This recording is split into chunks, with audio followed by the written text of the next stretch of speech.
अच्छा देखो, तुम लोगों का कॉस्टिंग वाला पोर्शन में जो ओआर वाला पोर्शन आता है, ठीक है, क्यूटी बोलते हैं जिसको, ओआर बोलते हैं, ऑपरेशन रिसर्च वाला पोर्शन है। इसकी क्लास मैं लूंगा तुम लोगों की। प्लस ये वाला है ना पोर्शन, तुम लोगों ने ऑलरेडी पढ़ा हुआ है। बहुत सारी चीजें तुम लोग इंटर में पढ़ के आए हो, जैसे कि लीनियर प्रोग्रामिंग तुम लोगों ने पढ़ा हुआ है, transportation, assignment, simulation, network analysis. Learning कर भी तुम लोगों ने कॉस्टिंग में पढ़ा हुआ है, ठीक है। ये टाइम सीरीज, रिग्रेशन, ये फोरकास्टिंग वगैरह, ये सब तुम लोगों ने ना ऑलरेडी इंटर में पढ़े हुए हैं। बस यहाँ पर क्या है, उनका थोड़ा सा एक्सपेंशन है, ठीक है। जैसे तुम लोगों ने लीनियर प्रोग्रामिंग इंटर में पढ़ा था, तो लीनियर प्रोग्रामिंग जब तुम लोगों ने इंटर में पढ़ा था तो वहां पर आया था तुम्हारे सिर्फ लीनियर प्रोग्रामिंग की इक्वेशंस वगैरह का पोर्शन आया था, कि तुम्हें इक्वेशंस बनाकर क्वेश्चन को खत्म कर देना है। यहाँ पर इक्वेशन के अलावा भी चीजें हैं, ठीक है, जैसे हम उन क्वेश्चंस को सॉल्व कैसे करते हैं, तो ये भी है यहाँ पर। तो देखो, मैं जो सेक्शन स्टार्ट करने वाला हूँ वो है सेक्शन बी यहाँ पर, ठीक है। सेक्शन बी है, क्यूटी वाला सेक्शन है यहाँ पर। एक मिनट रुको। सेक्शन बी है यहाँ पर क्यूटी से रिलेटेड, प्लस ये जो सेक्शन है ना, ये वाला सेक्शन 40 मार्क्स का है तुम्हारे। अगर तुम यहाँ पे देख रहे हो तो ये सेक्शन है तुम्हारे 40 मार्क्स का, जिसमें से इसमें 3 सेक्शन बनाए हुए हैं। अगर तुम यहाँ पर देखोगे ना तो यहाँ पर 3 सेक्शन है। चैप्टर नंबर 6, 7, 8, ये तीनों है ना लीनियर प्रोग्रामिंग के ही पार्ट होते हैं। तो ये सेक्शन बनाया हुआ है 15%, 15 नंबर के क्वेश्चन आने वाले हैं यहाँ से। फिर game theory, simulation, network analysis और लर्निंग कर्व, ये 15 मार्क्स के हैं। और बाकी जो लास्ट में तीनों चैप्टर है ये 10 मार्क्स के चैप्टर्स है। तो ये जो तुम लोगों ने इंटर वाला पढ़ा है, ओएम या क्यूटी जिसको हम बोलते हैं, ओएम क्यूटी, वही वाला पार्ट है ये इंटर वाला। तो यहाँ पर है ना देखो, एक चीज मैं ये समझा दूं, वैसे तुम्हें पता होगा ही कि जब भी हम ये टॉपिक्स पढ़ते हैं, ओएम क्यूटी वाले टॉपिक्स पढ़ते हैं ना, तो इनमें ऐसा कुछ नहीं होता है कि हम पहले कौन सा टॉपिक पढ़े बाद में कौन सा टॉपिक पढ़े। सारे टॉपिक एक दूसरे से डिफरेंट होते हैं, एक भी टॉपिक मैच नहीं करता है यहाँ पर। लेकिन हम जब स्टार्ट करेंगे ना, तो हम स्टार्ट करेंगे बिल्कुल फर्स्ट चैप्टर से। हम है ना सीरियल वाइज पढ़ेंगे हमेशा। पहले चैप्टर नंबर 6, फिर 7, फिर 8, फिर 9, इस तरह से हम कंटिन्यू पढ़ेंगे यहाँ पर। तो आज हम स्टार्ट कर रहे हैं यहाँ पर सबसे पहला चैप्टर, लीनियर प्रोग्रामिंग। सबसे फर्स्ट चैप्टर स्टार्ट कर रहे हैं लीनियर प्रोग्रामिंग। और लीनियर प्रोग्रामिंग हमारे मॉड्यूल में, पहले तो मॉड्यूल में देख लेते हैं एक बार थोड़ा सा। तो देखो, ये रहा हमारा लीनियर प्रोग्रामिंग। सबसे पहले इस बारे में बात कर लेते हैं, ये लीनियर प्रोग्रामिंग आखिर होता क्या है, इस बारे में बात कर लेते हैं।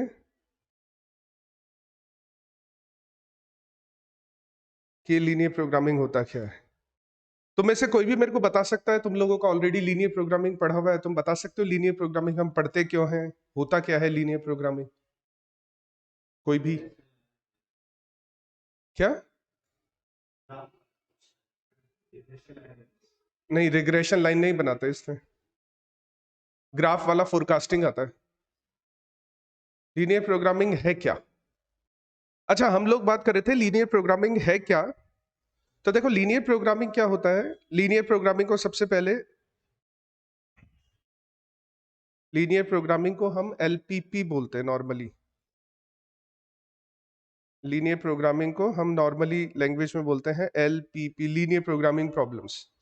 अच्छा, नाम से पता लग रहा है लीनियर, ठीक है। लीनियर प्रोग्रामिंग तो मतलब हम लीनियर इक्वेशंस को प्रोग्राम करते हैं। यहां पर इस चैप्टर में हम लीनियर इक्वेशंस की प्रोग्रामिंग करते हैं।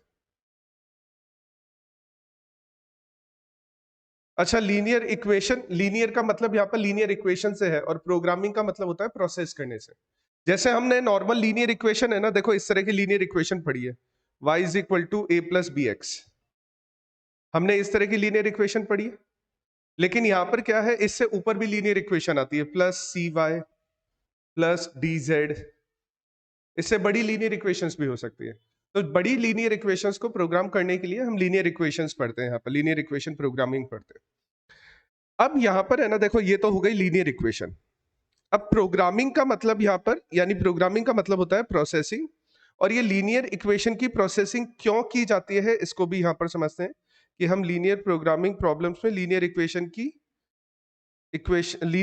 को क्यों प्रोसेस करते हैं। अच्छा, जब तुम लोगों ने ऑपरेशन मैनेजमेंट पढ़ा था, तो ऑपरेशन मैनेजमेंट में तुम लोगों ने एक पॉइंट पढ़ा था कि ऑपरेशन मैनेजमेंट हम पढ़ते इसलिए है ताकि हम प्रोडक्शन मैनेजमेंट से रिलेटेड प्रॉब्लम को सॉल्व कर सके। जैसे ट्रांसपोर्टेशन, कि एक बार गुड्स हमने बना लिए तो उनको ट्रांसपोर्ट करना है, तो ट्रांसपोर्टेशन हम वहां पे पढ़ते हैं। असाइनमेंट भी ऐसा ही टॉपिक है कि कौन सा वर्कर कौन सी जॉब करने वाला है, हम उसको जॉब असाइन करेंगे। तो है ना, यहाँ पर है ना लीनियर प्रोग्रामिंग है ना बहुत हेल्प करता है इस चीज के अंदर। लीनियर प्रोग्रामिंग के अंदर ट्रांसपोर्टेशन भी आता है, लीनियर प्रोग्रामिंग के अंदर असाइनमेंट भी आता है। लेकिन लीनियर प्रोग्रामिंग है ना सबसे ज्यादा जो ऑर्गेनाइजेशन की हेल्प करता है ना, वो हेल्प करता है प्रोडक्ट का मिक्सचर बनाने में। लीनियर प्रोग्रामिंग ऑर्गेनाइजेशन की जो सबसे ज्यादा हेल्प करता है वो प्रोडक्ट का मिक्सचर बनाने में करता है। अब प्रोडक्ट का मिक्सचर बनाने में क्या हेल्प करता है ये भी मैं यहां पे समझाता हूं। देखो, किसी भी प्रोडक्ट को बनाने के लिए, किसी भी प्रोडक्ट को बनाने के लिए, किसी भी फिनिश गुड को कंप्लीट करने के लिए हमें है ना दो या दो से ज्यादा मटेरियल को मिक्स करना पड़ेगा। ऐसा कोई फिनिश गुड, ऐसा कोई प्रोडक्ट तुम बता सको जिसमें मटेरियल को मिक्स करने की जरूरत नहीं पड़ती हो? नहीं। तो सबसे पहला काम हो गया कि हमें दो या दो से ज्यादा रॉ मटेरियल को मिक्स करना पड़ेगा। दो या दो से ज्यादा रॉ मटेरियल को मिक्स करना पड़ेगा। अगर हम दो या दो से ज्यादा रॉ मटेरियल को मिक्स करते हैं तो सेकंड पॉइंट अब स्टार्ट हो जाता है, क्या हमारे पास में रॉ मटेरियल अनलिमिटेड क्वांटिटी में अवेलेबल है क्या? नहीं।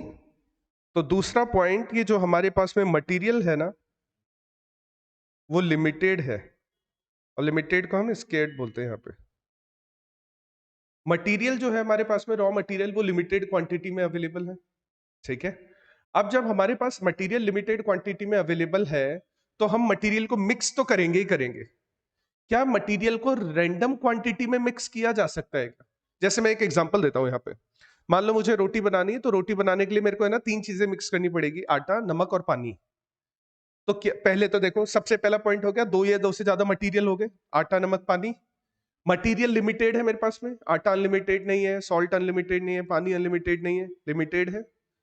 अब जब मैं इनको मिक्स कर रहा हूं तो क्या रैंडमली मिक्स कर सकता हूं क्या? कि 10 किलो आटा डाल दिया, 10 लीटर पानी डाल दिया और 10 किलो नमक डाल दिया, ऐसा कुछ? क्यों, इसमें प्रॉब्लम क्या है? कुछ तो होता होगा ना। हम ऐसे रैंडमली मिक्स नहीं कर सकते ना चीजों को, कि हम रैंडमली मिक्स करना स्टार्ट कर देते हैं। तो अब तीसरा पॉइंट इस वजह से जनरेट होता है कि जो भी मटेरियल हम मिक्स करने वाले हैं ना, वो होना चाहिए स्पेसिफिक प्रपोर्शन में होना चाहिए। जो भी मटेरियल हम मिक्स करने वाले हैं वो स्पेसिफिक प्रपोर्शन में होना चाहिए। और लास्ट पॉइंट, ये स्पेसिफिक प्रपोर्शन जो निकालने का काम है ना, ये लीनियर प्रोग्रामिंग करता है कि कितनी कितनी वैल्यूज यानी कितनी कितनी क्वांटिटी हम मिक्स करें। ठीक है, उसका काम लीनियर प्रोग्रामिंग करता है हमारे लिए। जैसे हमें ये पता लगे कि कितना आटा मिलाना चाहिए, कितना पानी मिलाना चाहिए, कितना नमक मिलाना चाहिए, वैसे तो हमें क्या पता लगता है, एक्सपीरियंस से धीरे धीरे आइडिया हो जाता है। लेकिन मान लो पहली बार कोई काम कर रहे हैं, तो उसके लिए लीनियर प्रोग्रामिंग हमारी हेल्प करेगा इस चीज में कि कितना आटा होना चाहिए, कितना नमक होना चाहिए, कितना पानी होना चाहिए। ये तो मैंने एक एग्जाम्पल दिया, जनरल एग्जाम्पल। उसके अलावा जैसे अभी जैसे घर की छत गिरती है तो छत गिरने पर भी बहुत सारी चीजें मिक्स होती है, सीमेंट, बजरी, पानी, स्टोन भी मिक्स होता है उसमें, फिर वो पिडिलाइट वगैरह, वो स्ट्रेंथनर जो आते हैं वो भी मिक्स होते हैं। तो वो भी रैंडमली मिक्स कर देते हैं क्या? वो नहीं ना, कुछ सोचकर ही मिक्स करते होंगे। तो वो क्या मिक्सचर होना चाहिए, कितनी कितनी क्वांटिटी कौन कौन से मटेरियल की होनी चाहिए, वो भी हमें लीनियर प्रोग्रामिंग हेल्प करेगा उस चीज में भी। और लास्ट पॉइंट है, जब भी हम मिक्सचर को मिक्स करते हैं तो मिक्सचर पर हमारा कंट्रोल होना चाहिए। मिक्स तो कर रहे हैं लेकिन उस पर हमारा कंट्रोल होना चाहिए। अब कंट्रोल होने का मतलब ये होता है, फॉर एग्जाम्पल मान लो कि है ना मैं आटा, नमक और पानी मिक्स कर, ठीक है। अब मेरे को वहां पर पानी ऐड करना है, तो पानी ऐड करने के लिए मैं क्या यूज करूंगा, जग, गिलास। अब मेरा जग और गिलास पर कंट्रोल है कि कितना पानी मेरे को गिराना है, तो मैं उसके अकॉर्डिंग पानी को वहां पर गिराता जाऊंगा जितना मेरे को ऐड करना है। मेरा आटे पर भी कंट्रोल होगा। ठीक है, जैसे घर में हम चाय बनाते हैं ना, तो चाय पे चीनी डालते हैं, तो उसमें है ना एक चम्मच हमेशा रखी होती है चीनी के अंदर। कारण, क्योंकि तुम्हें पता लग सके कि कितने कप चाय बन रही है तो कितने चम्मच चीनी डालनी है। तुम रैंडमली नहीं मिक्स करते हो, वो चीनी काम आ रही है, वो चम्मच काम आ रही है उसका वे करने के लिए, उसको कंट्रोल करने के लिए। लेकिन अगर कंट्रोल नहीं हुआ तो प्रॉब्लम होना स्टार्ट हो जाएगी। जैसे कि पानी पर कंट्रोल है जब तक मेरे पास पानी है ना, जग में है, गिलास में है, तब तक मेरे पास कंट्रोल है।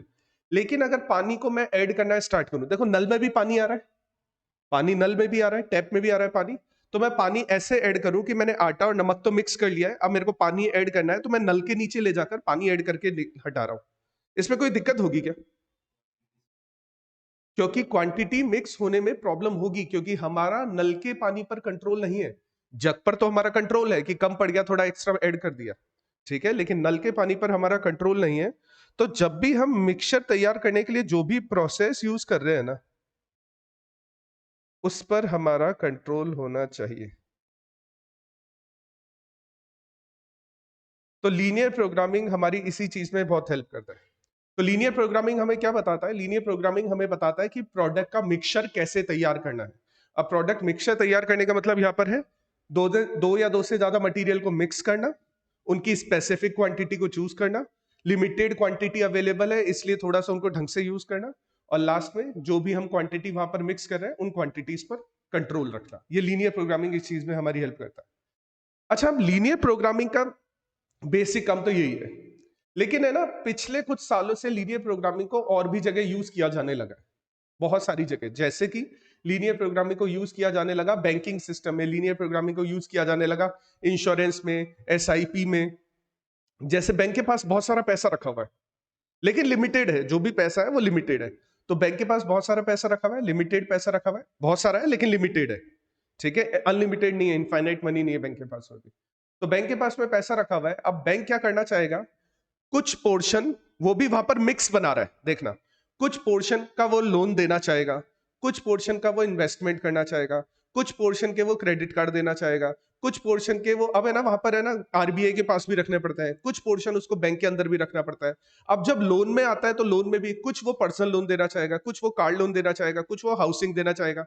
तो वो भी क्या कर रहा है, वो भी मिक्सचर तैयार कर रहा है, वो भी मिक्सचर तैयार कर रहा है। जैसे जो म्यूचुअल फंड वाली कंपनी से, एसआईपी कराने वाली कंपनी से, वो क्या करती है, कुछ पैसा वो रियल एस्टेट में डालते हैं, कुछ पैसा से वो बॉन्ड खरीदते हैं, कुछ पैसे से वो सेविंग सर्टिफिकेट खरीदते हैं। तो वहां पर क्या कर रहे हो, तुम मिक्सचर तैयार कर रहे हो, मिक्सचर, तुम सेविंग सर्टिफिकेट, बॉन्ड, शेयर्स, इनका मिक्सचर तैयार कर रहे हो। और मिक्सचर तैयार करने का मतलब यहां पर तुम इस तरह का मिक्सचर तैयार करना चाहोगे, ताकि तुम इस तरह का मिक्सचर तैयार करना चाहोगे ताकि जो ऑर्गेनाइजेशन का जो ऑब्जेक्टिव है ना,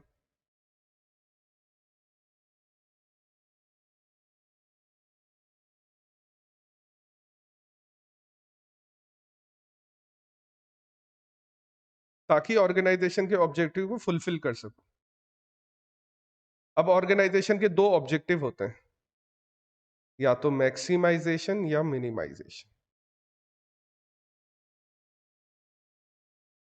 ऑर्गेनाइजेशन के दो ऑब्जेक्टिव होते हैं, या तो मैक्सिमाइजेशन या मिनिमाइजेशन।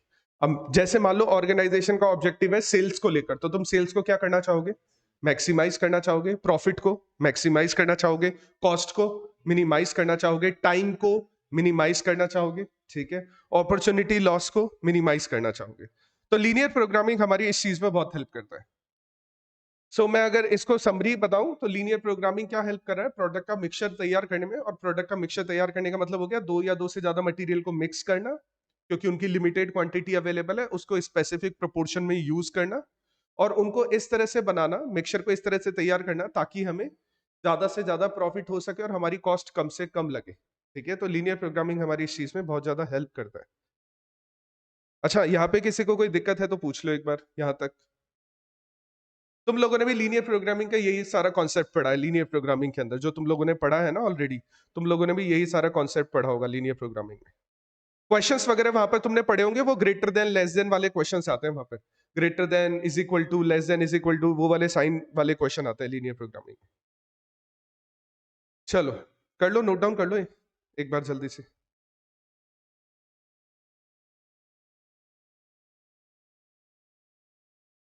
कर लिया सबने नोट डाउन? करोगे तुम नोट डाउन, बाद में कर लोगे? अच्छा ठीक है। अब बात करते हैं क्वेश्चंस की और उनके सॉल्यूशन की। तो लीनियर प्रोग्रामिंग के जो क्वेश्चंस है ना,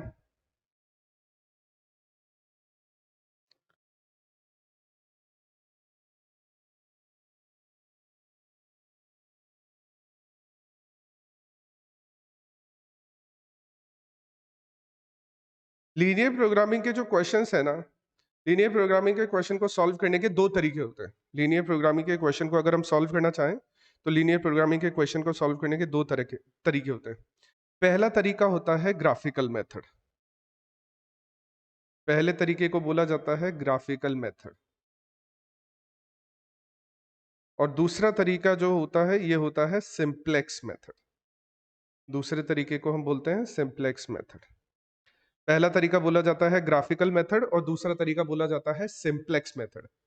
अब देखो ग्राफिकल मेथड पहले हम डिस्कस करेंगे, सिंप्लेक्स मेथड उसके बाद में डिस्कस करेंगे। सबसे पहले देख लेते हैं ग्राफिकल मेथड होता क्या है। अच्छा, सिंपली पता लग रहा है ग्राफिकल मेथड में हमें क्या बनाना है, ग्राफ बनाना है। अब ग्राफिकल मेथड में ग्राफ होने की वजह से, ग्राफ कितने डायमेंशन होता है, ग्राफ कितने डायमेंशन होता है, 2 डायमेंशन होता है। ग्राफ 2 डायमेंशन होता है, तो हम 2 डायमेंशन वाली वैल्यूज ही वहां पर क्रिएट कर सकते हैं ग्राफ के अंदर। जैसे मान लो मैं ग्राफ के अंदर 2 वैल्यू पुट कर सकता हूं, x and y, that's it. तो अगर इक्वेशन में 2 वेरिएबल्स है ना, क्योंकि हम लीनियर इक्वेशंस को प्रोग्राम करने वाले हैं यहां पर, और अगर इक्वेशन में 2 वेरिएबल है तब तो चलेगा, कोई दिक्कत नहीं आएगी। लेकिन अगर 2 से ज्यादा वेरिएबल्स है ना, तब हमें सिंप्लेक्स मेथड पर जाना पड़ेगा। तो हम लीनियर प्रोग्रामिंग का ग्राफिकल मेथड यूज कर सकते हैं, लेकिन ग्राफिकल मेथड की लिमिटेशन है। ग्राफिकल मेथड की लिमिटेशन है जब हमारे पास में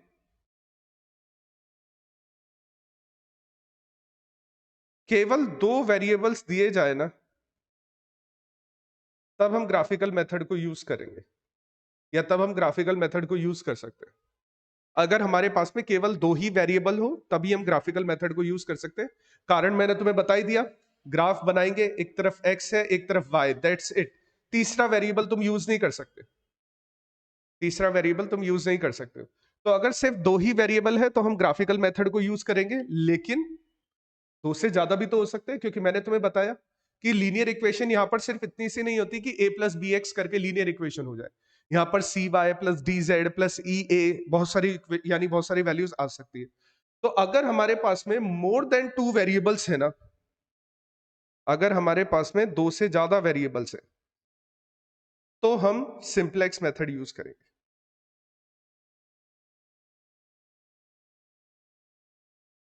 तो ग्राफिकल मेथड लिमिटेड क्वेश्चंस के लिए ही यूज किया जा सकता है। ग्राफिकल मेथड केवल ऐसे ही क्वेश्चंस के लिए यूज किया जा सकता है जिसमें 2 वेरिएबल्स हैं। लेकिन अगर हमारे पास 2 से ज्यादा वेरिएबल्स हैं तो हम उनके लिए क्या कर सकते हैं, हम उनके लिए सिंप्लेक्स मेथड को यूज कर सकते हैं। अब ग्राफिकल मेथड बहुत आसान है, बहुत आसान है। जितना आसान ग्राफिकल मेथड है ना, उतना ही मुश्किल सिंप्लेक्स मेथड है, उतना ही मुश्किल। ग्राफिकल मेथड बहुत आसान है, तो आज हमें ना एक दो क्वेश्चन देखकर और ग्राफिकल मेथड को डिस्कस करते हैं। आज हम एक दो क्वेश्चंस देखते हैं और वहां पर हम ग्राफिकल मेथड को डिस्कस करते हैं।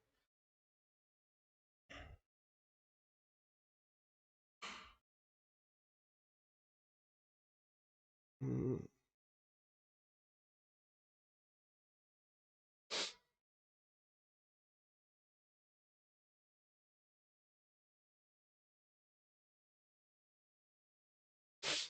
इसका क्वेश्चन कहाँ है, इसका क्वेश्चन कहाँ है।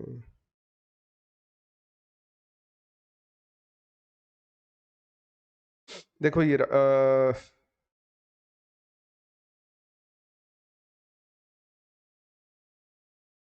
इसको देखते हैं, इलस्ट्रेशन नंबर 1 से स्टार्ट करते हैं। इलस्ट्रेशन नंबर 1 कहाँ गया, नीचे गया, वो तो 2 था ना शायद। हाँ ये रहा, ठीक है। तो देखो हमारे पास में यहाँ पर एक क्वेश्चन है, इलस्ट्रेशन नंबर 1 है, और इलस्ट्रेशन नंबर 1 मॉड्यूल में पेज नंबर है 427। Illustration number 1 page number 427।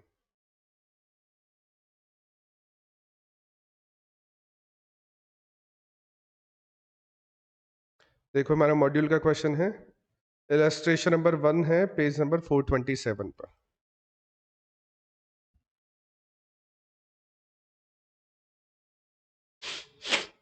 देखो क्वेश्चन क्या बोल रहा है, a shopkeeper deals in 2 items. एक शॉपकीपर के पास 2 आइटम्स हैं, wall hangings and artificial plants. तो वॉल हैंगिंग्स को मैं ए बोल देता हूं, आर्टिफिशियल प्लांट्स को मैं बी बोल देता हूं, ठीक है। वॉल हैंगिंग्स को तो मैं ए बोल देता हूं, ठीक है, और आर्टिफिशियल प्लांट को बी बोल देता हूं यहां पर। तो एक शॉपकीपर के पास 2 आइटम्स हैं, ए एंड बी। एक शॉपकीपर के पास दो आइटम्स है, A and B. He has ₹50,000 to invest and a space to store 100 pieces at most. उसके पास में इन्वेस्टमेंट के लिए 50,000 रुपीज ही अवेलेबल है. Limited resources. सबसे पहले अपन ने ये बात की थी अभी लीनियर प्रोग्रामिंग का, जब अपन ने कॉन्सेप्ट समझा था, तो लीनियर प्रोग्रामिंग का कॉन्सेप्ट ये बोल रहा है कि हमारे पास जो मटेरियल होते हैं वो लिमिटेड होते हैं, रिसोर्सेज होते हैं वो लिमिटेड होते हैं. तो सबसे पहली लिमिट यहां पर डाल दी कि उसके पास में केवल 50,000 रुपीज ही है इन्वेस्ट करने के लिए. तो लिमिटेड रिसोर्सेज अवेलेबल है, प्लस उसके पास स्पेस भी लिमिटेड है. और वो कितने पीस स्टोर कर सकता है? 100 पीस. उसके पास स्पेस भी लिमिटेड है. अभी हमने जब लीनियर प्रोग्रामिंग को डिस्कस किया था, मैंने तुम्हें ये चीज बताई थी वहां पर कि हमारे पास में जो मटेरियल, जो रिसोर्सेज होते हैं ना, वो स्केर्ड होते हैं, लिमिटेड होते हैं. तो हमें इस चीज को ध्यान रखना है. लीनियर प्रोग्रामिंग ऐसे ही क्वेश्चन को सॉल्व कर पाएगा जिसमें लिमिटेड रिसोर्स हो. अनलिमिटेड वैसे होते भी नहीं है रिसोर्स. नेक्स्ट, वॉल हैंगिंग की जो कॉस्ट आती है वो आती है 450 रुपीज पर यूनिट. ईच लिखा हुआ है, ईच, तो इसका मतलब 450 रुपीज पर यूनिट. तो वॉल हैंगिंग की कॉस्ट गिवन है. सबसे पहले में वॉल हैंगिंग को हमने ए बोला है. वॉल हैंगिंग की कॉस्ट कितनी है? 450 पर यूनिट. और आर्टिफिशियल प्लांट की कॉस्ट आती है 200 पर यूनिट. ठीक है. He can sell a wall hanging at a profit of ₹80. Wall hanging पर प्रॉफिट कितना होने वाला है? प्रॉफिट होने वाला है ₹80 का.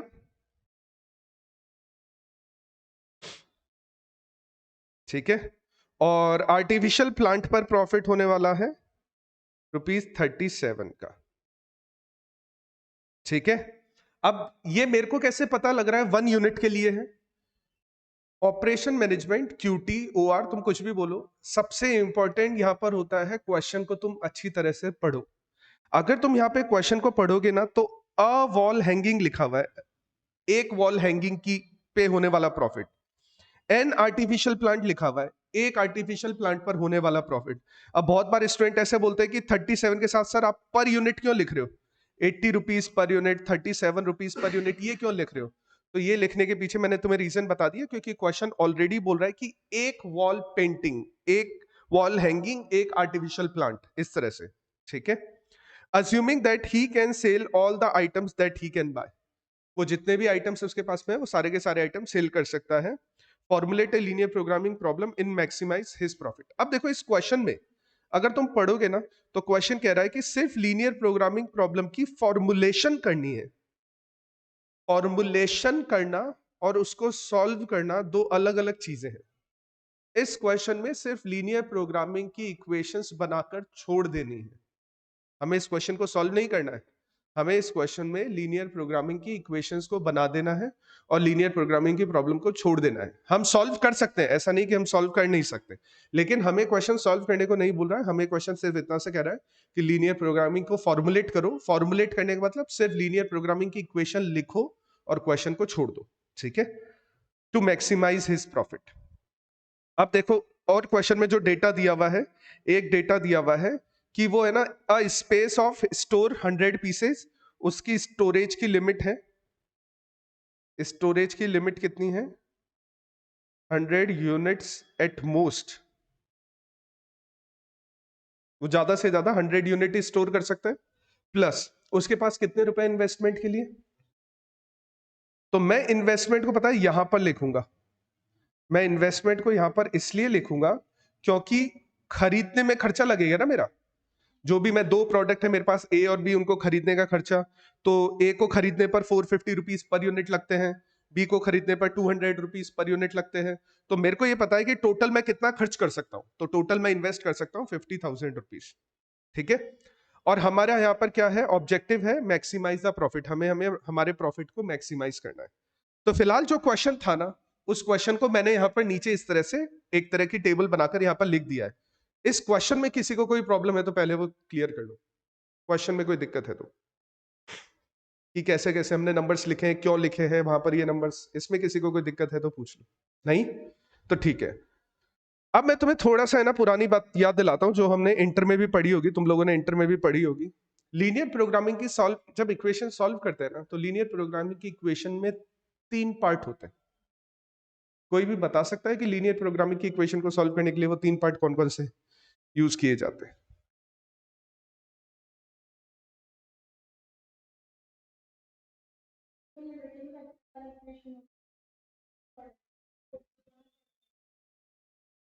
एक तो लिमिटेड फैक्टर वाली इक्वेशन बनती है, और 2 और कोई किसी को याद है?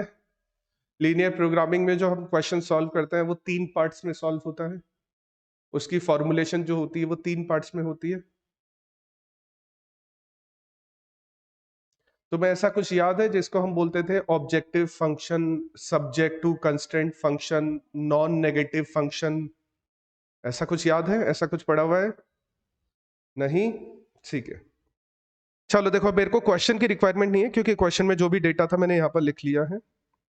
लीनियर प्रोग्रामिंग की इक्वेशन को फॉर्मुलेट जो किया जाता है, फॉर्मुलेट का मतलब है अरेंज, फॉर्मुलेट का मतलब है इक्वेशंस लिखना सिर्फ, ठीक है?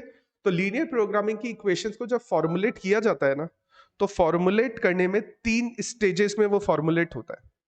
पहली स्टेज उसको बोला जाता है ऑब्जेक्टिव फंक्शन। अभी मैं लिखूंगा ऑब्जेक्टिव फंक्शन वैसे, लेकिन पहली स्टेज, फर्स्ट पार्ट जो होता है ना, उसको बोला जाता है ऑब्जेक्टिव फंक्शन। क्या क्वेश्चन में तुम मेरे को बता सकते हो क्या कि क्वेश्चन में शॉपकीपर का ऑब्जेक्टिव क्या है? Maximize the profit. क्वेश्चन में शॉपकीपर का ऑब्जेक्टिव है प्रॉफिट को मैक्सिमाइज करना।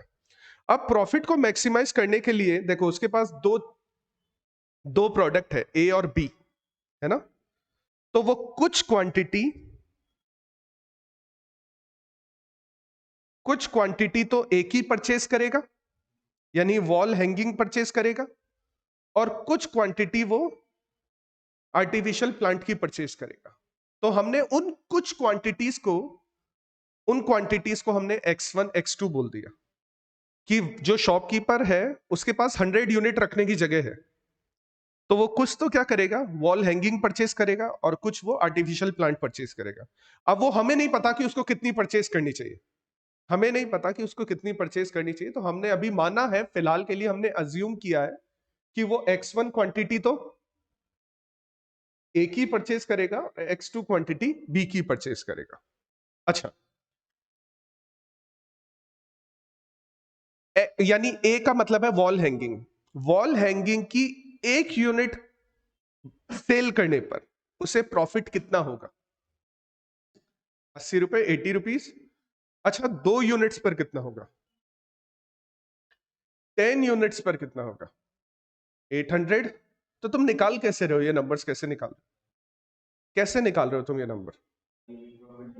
Multiply by 10, multiply by 2, multiply by 1, यानी तुम 80 को 1, 2, 10 से मल्टीप्लाई करो।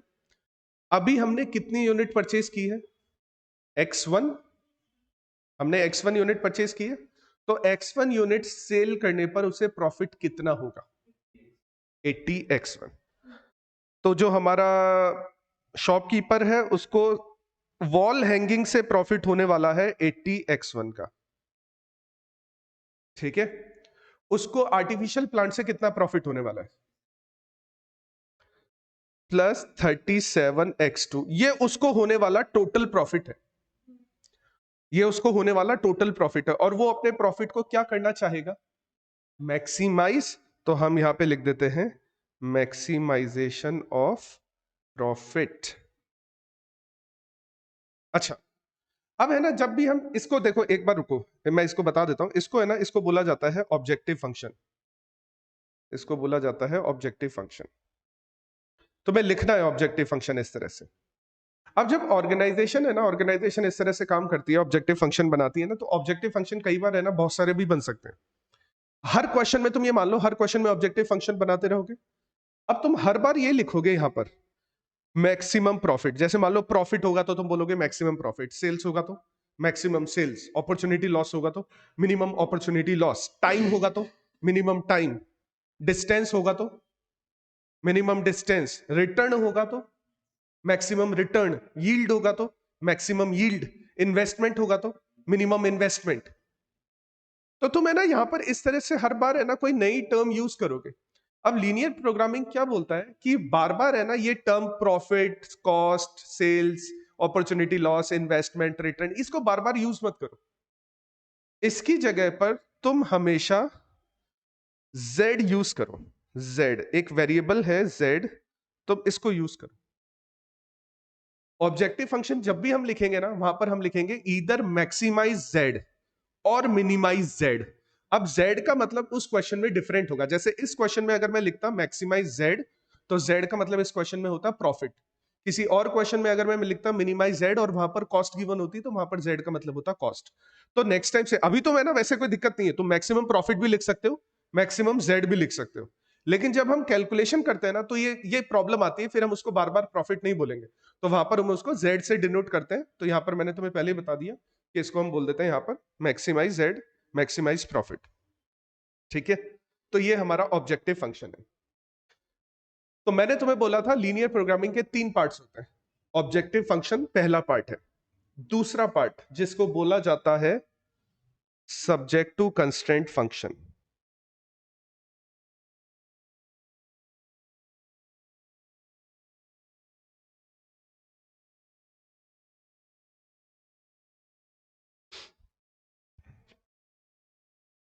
Subject to constraint functions, second part जिसको बोला जाता है सब्जेक्ट टू कंस्ट्रेंट फंक्शन। अब सब्जेक्ट टू कंस्ट्रेंट क्या होता है? तो मेरे को कंस्ट्रेंट का मीनिंग बता सकते हो क्या होता है कंस्ट्रेंट का मीनिंग? लिमिट, लिमिट को हम कंस्ट्रेंट बोलते हैं, लिमिट को हम बोलते हैं कंस्ट्रेंट। ठीक है, क्योंकि हमारे पास मटेरियल जो है, रिसोर्सेज जो है वो लिमिटेड है। तो अगर लिमिटेड है तो हमारे पास लिमिट लगी हुई है, तो लिमिट को बोला जाता है कंस्ट्रेंट। कंस्ट्रेंट वर्ड यूज किया जाता है, मैं तुम्हें यहां पर समझाने के लिए लिख देता हूं, तुम लोग नोट डाउन मत करना इस चीज को। कंस्ट्रेंट वर्ड को यूज किया जाता है, मैं समझाने के लिए लिख रहा हूं ये सिर्फ, है ना। कंस्ट्रेंट वर्ड को यूज किया जाता है लिमिट के लिए या फिर रेस्ट्रिक्शन के लिए। या तो लिमिट के लिए यूज किया जाएगा या फिर रेस्ट्रिक्शन के लिए कंस्ट्रेंट वर्ड को यूज किया जाएगा। तो या तो लिमिट के लिए हम यूज करेंगे कंस्ट्रेंट को, या रेस्ट्रिक्शन के लिए यूज करेंगे। अब देखो पहली लिमिट में बताता हूं इस क्वेश्चन की। पहली लिमिट, उस बंदे के पास में केवल 50,000 रुपीज ही रखे हुए हैं, उससे ज्यादा वो इन्वेस्टमेंट नहीं कर सकता है। तो पहली लिमिट हो गई। मान लो तुम भी कोई नया बिजनेस स्टार्ट कर रहे हो, तो तुम्हारे पास इन्वेस्टमेंट के लिए कुछ तो पैसा होगा ना। तुम ऐसा बोलोगे उतना ही इन्वेस्ट कर सकते हो, उतनी तुम्हारी लास्ट लिमिट है। ठीक है, तो पहली लिमिट हो गई कि उस बंदे के पास में इन्वेस्टमेंट के लिए केवल और केवल 50,000 रुपीज ही रखे हुए हैं। अब वो 50,000 रुपीज को कैसे यूज कर सकता है? हमने है ना वॉल हैंगिंग की कितनी यूनिट्स परचेज की है? X1 यूनिट्स परचेज की है। एक यूनिट की कॉस्ट कितनी आ रही है? तो वॉल हैंगिंग की X1 यूनिट परचेज करने की टोटल कॉस्ट कितनी आएगी? वॉल हैंगिंग की X1 यूनिट परचेज करने की, एक यूनिट परचेज करने की कॉस्ट कितनी आ रही है? 450। दो यूनिट्स की कितनी आएगी? 900। 10 यूनिट की कितनी आएगी? 4500। तो X1 यूनिट्स की कितनी आएगी? X1 यूनिट्स की आएगी 450 X1 प्लस आर्टिफिशियल प्लांट को परचेज करने की, एक यूनिट परचेज करने की कॉस्ट कितनी है? 200। हमने कितनी यूनिट परचेज की है? X2। तो टोटल कॉस्ट कितनी होगी? 200 X2। टोटल कॉस्ट हो गई 200 X2।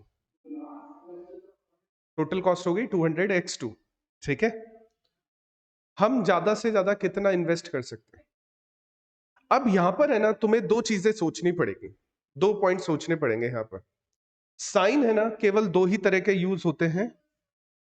हाँ, साइन है ना, ये चीज ध्यान रखना, साइन है ना मोस्टली दो ही तरह के यूज होते हैं, या तो less than is equal to या फिर greater than is equal to. तो अगर तुम्हारे पास में 50,000 रुपीज इन्वेस्ट करने के लिए है, तो तुम पूरा का पूरा 50,000 इन्वेस्ट कर सकते हो, या उससे कम, उससे ऊपर इन्वेस्टमेंट नहीं कर सकते। या अगर तुम्हारे पास 50,000 रुपीज ही अवेलेबल है, तो तुम कितना इन्वेस्ट कर सकते हो? 50,000 या उससे कम, उससे ऊपर इन्वेस्ट नहीं करोगे। तो तुम यहां पर इक्वेशन लिखोगे less than is equal to 50,000।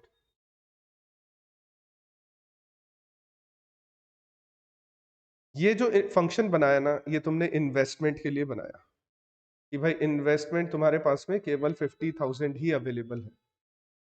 कोई दिक्कत है इस फंक्शन के अंदर? इन्वेस्टमेंट फंक्शन कैसे बना? वॉल हैंगिंग को परचेज करने की कॉस्ट आ रही है 450 रुपीज पर यूनिट। हमने x1 यूनिट परचेज की, टोटल कॉस्ट हो गई 450 x1। आर्टिफिशियल प्लांट को परचेज करने की कॉस्ट आ रही है 200 रुपीज पर यूनिट। हमने टोटल x2 यूनिट परचेज की, तो टोटल कॉस्ट हो गई 200 x2। दोनों मिलाकर हमने दोनों के बीच में प्लस का साइन लगा दिया। दोनों मिलाकर हम ज्यादा से ज्यादा कितना इन्वेस्ट कर सकते हैं? 50,000 या उससे कम। जैसे तुम्हारा पेपर 100 नंबर का आएगा तो तुम कितने मार्क्स लेकर आ सकते हो? 100 या उससे कम। तो ये सेम वही चीज है, जब भी एट मोस्ट बोला जाएगा या ऐसी फीलिंग होगी जिसमें एट मोस्ट लिखा हो, तो वहां पर less than is equal to का साइन लगेगा। ठीक है, ये भी मैं लिख देता हूं ताकि तुम बाद में याद रख सको।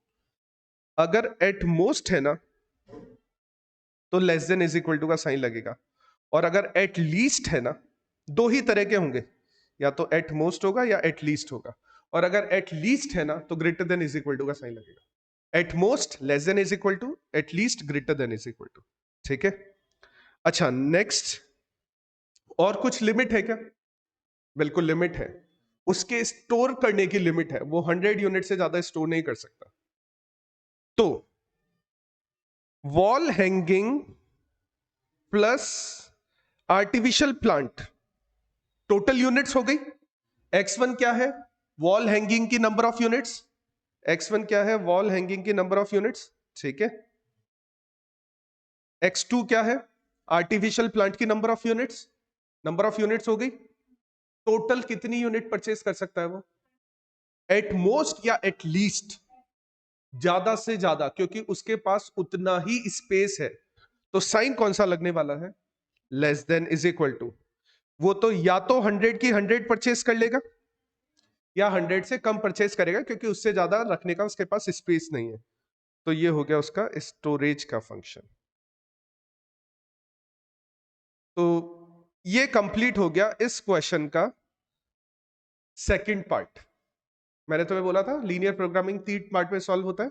Objective function first, subject to constant second. अब इस क्वेश्चन का थर्ड पार्ट वो समझना। हम दो तरह के प्रोडक्ट ऑर्डर कर रहे हैं, वॉल हैंगिंग और आर्टिफिशियल प्लांट। दो ही तरह के प्रोडक्ट ऑर्डर कर रहे हैं। क्या ऐसा हो सकता है क्या वो एक भी वॉल हैंगिंग ऑर्डर नहीं करे, 100 के 100 आर्टिफिशियल प्लांट ऑर्डर कर दे? हो सकता है, कोई दिक्कत नहीं है ना इसमें। अच्छा, क्या ऐसा भी हो सकता है क्या कि वो एक भी आर्टिफिशियल प्लांट ऑर्डर नहीं करे, सारी की सारी वो वॉल हैंगिंग ऑर्डर कर दे? हो सकता है, कोई दिक्कत नहीं है इसमें। क्या ऐसा भी हो सकता है क्या कि वो 10 यूनिट्स तो वॉल हैंगिंग की ऑर्डर करे और 20 यूनिट्स वो आर्टिफिशियल प्लांट की ऑर्डर करे? हो सकता है। तो ध्यान से समझना, क्वांटिटी जो हम ऑर्डर कर रहे हैं ना, वो क्वांटिटी जीरो हो सकती है, वो क्वांटिटी जीरो से ज्यादा हो सकती है। पॉजिटिव क्वांटिटी कुछ भी ले सकते हो तुम, लिमिट वाली, यानी 100 यूनिट तक कुछ भी ले लो। लेकिन वो क्वांटिटी जीरो से कम हो सकती है क्या? वो ऐसा कर सकता है क्या, -5 वॉल हैंगिंग ऑर्डर कर दे और -10 आर्टिफिशियल प्लांट ऑर्डर कर दे? नहीं ना। तो क्वांटिटी जो हम ऑर्डर कर रहे हैं, वो quantity greater than is equal to zero होने वाली है। वो जीरो भी हो सकती है, जीरो से ज्यादा भी हो सकती है, लेकिन कभी भी वो क्वांटिटी जीरो से कम नहीं होने वाली। तो लास्ट में तुम्हें लिखना है x1 और x2। x1 x2 क्या है? Number of units. x1 x2 क्या नंबर ऑफ यूनिट्स? ये जीरो या जीरो से ज्यादा ही होंगे। इसको बोला जाता है नॉन नेगेटिव फंक्शन। ये जो क्वेश्चन पूछ रहा था ना कि फॉर्मुलेशन करो, फॉर्मुलेशन कंप्लीट है। किसी को कोई फॉर्मुलेशन में कोई प्रॉब्लम है, कुछ पूछना है इस क्वेश्चन में, तो एक बार पूछ लो। किसी को भी इस क्वेश्चन की फॉर्मुलेशन में कुछ पूछना है, पूछ लो एक बार। नहीं? ठीक है, तो एक बार तुम लोग नोट डाउन कर लो इसको। इलस्ट्रेशन नंबर 1 है पेज नंबर 427 पर। इलस्ट्रेशन नंबर 1 पेज नंबर 427, इसको एक बार नोट डाउन कर लो।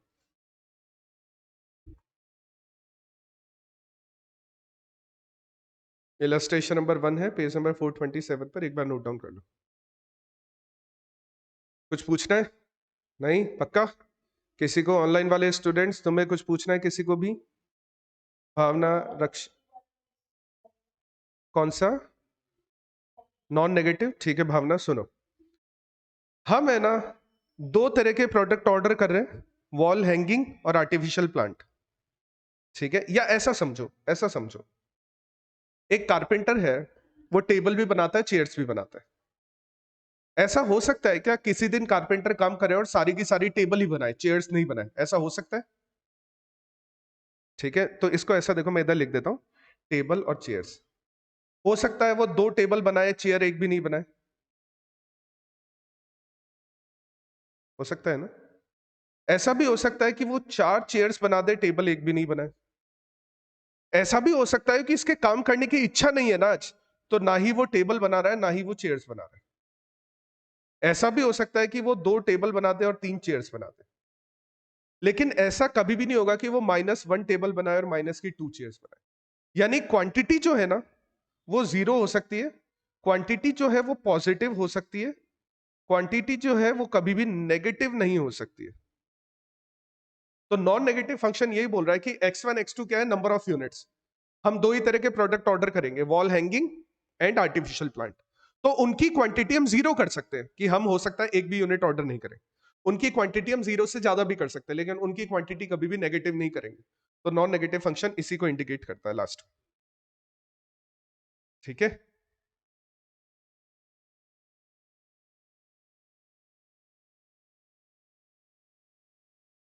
चलो फिर एक काम करते हैं, और पॉइंट अपन कल वाली क्लास में डिस्कस करते हैं। आज के लिए फिर इतना ही काफी है एक बार। तो तुम लोग है ना जो मैंने ऊपर जो थ्योरी लिखवाई है वो भी नोट डाउन कर लेना अभी साथ के साथ।